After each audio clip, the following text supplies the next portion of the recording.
کلمہ حق کہنے سے نہ ڈرے۔ حضرت سیدنا عمر بن عبدالعزیز رحمۃ اللہ تعالی علیہ فرماتے ہیں کہ ایک دن خلاف معمول دوپہر کے وقت خلیفہ ولید بن عبد الملک نے مجھے بلوایا۔ میں گیا تو وہ مجھے اپنے کمرہ خاص میں لے گیا۔ جب میں نے اسے دیکھا تو وہ غصے میں دکھائی دیتا تھا۔ اس نے مجھے اپنے سامنے اس طرح بٹھا لیا جیسے مجرموں کو بٹھایا جاتا ہے۔ اس وقت وہاں ہم دونوں کے علاوہ اس کا جلاد خالد بن ریان بھی تھا، جو ہاتھ میں تلوار تانے ہوئے کھڑا تھا۔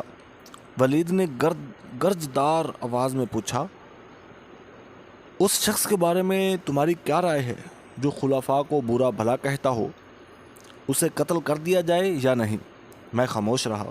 وہ پھر گرجا، جواب کیوں نہیں دیتے؟ میں پھر خاموش رہا۔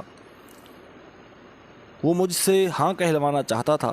اس نے جب تیسری بار پوچھا تو میں نے کہا، کیا مجھے قتل کرنا چاہتے ہو؟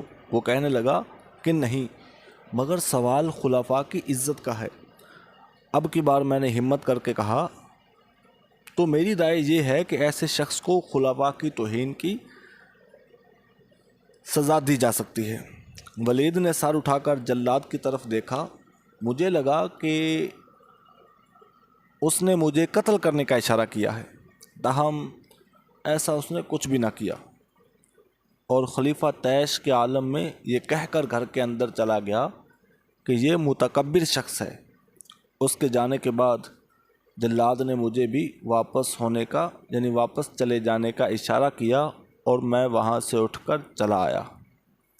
سنا آپ نے کہ ہمارے بزرگان دین رحمہم اللہ المبین نیکی کی دعوت دینے اور برائی سے منع کرنے میں روب شاہی کو بھی کسی خاطر میں نہ لاتے تھے۔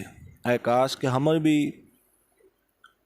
امر بالمعروف و نہی عن المنکر، یعنی نیکی کی دعوت دینے اور برائی سے منع کرنے جیسی عظیم ذمہ داری کا احساس ہو جائے، اور ہم بھی اس کے بدلے میں ملنے والے ثواب کے لیے کوشش کرنے میں لگ جائیں۔